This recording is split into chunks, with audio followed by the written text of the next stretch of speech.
ஓம் நம சிவாய. எல்லோரும் நல்லா இருக்கீங்களா? நல்லா இருக்கணுங்க. இன்றைக்கி என்ன வீடியோன்னு பார்த்தீங்கன்னா, குக்கிங் வீடியோ தாங்க. எங்கள் ஹஸ்பண்ட் அவங்களோட ஃப்ரெண்டுக்கு வந்து 2 kg சிக்கன் வந்து செஞ்சு தர சொல்லியிருந்தாங்க. கிரேவி மாதிரி செஞ்சு தர சொல்லியிருந்தாங்க. ஃபஸ்ட்டு ஸ்டெப் வந்து என்னென்னு பார்த்தீங்கன்னா, நல்லா சிக்கனை வாஷ் பண்ணி எடுத்தியாச்சுங்க. ஒரு 5-6 வாஷ் கழுவுனாதாங்க அதில் உள்ள அந்த ரத்தம் ஸ்மெல் வந்து அதிகமாக சீக்கிரமாக போகும்.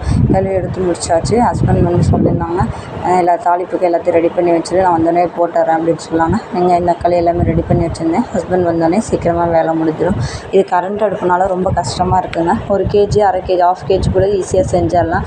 இந்த 2 kgலாம் சேர்த்து ரொம்ப டைம் எடுக்குது. ஃபஸ்ட்டு கேஸ் வாங்கினோன்னா இன்னும் நியூ புக்கிங் வந்து பண்ணவே இல்லை அப்படின்னு சொல்கிறாங்க. வாடகை வீட்டுக்கு வந்ததுக்கப்புறம் நாங்கள் ஃபேஸ் பண்ணுற ப்ராப்ளமே இந்த அடுப்பு பிரச்சனை தாங்க. பட் கொஞ்சம் பரவாயில்ல.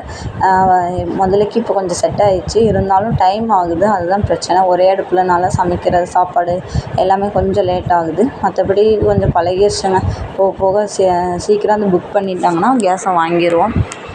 சைட் பை சைடாக நாங்கள் இதுக்கு தேங்காய் அரவிக்கு வந்து ரெடி பண்ணிகிட்ருக்கேங்க. இதில் புதினா போட்டுக்கோங்க, பச்சை மிளகா, மிளகு, சீரகம், தேங்காய்லாம் போட்டு அரைச்சிங்கன்னா சும்மா பக்காவாக இருக்குங்க கிரேவி. ரொம்ப தேங்காய் போடாதீங்க. லைட்டாக, அதாவது மீடியமாக எவ்வளோ தேங்காயோ அதோட கொஞ்சம் கம்மியாகவே போடுங்க. பொட்டுக்கடலை போட்டாருங்க, கொஞ்சம் கிரேவி வந்து திக்காக வரும்.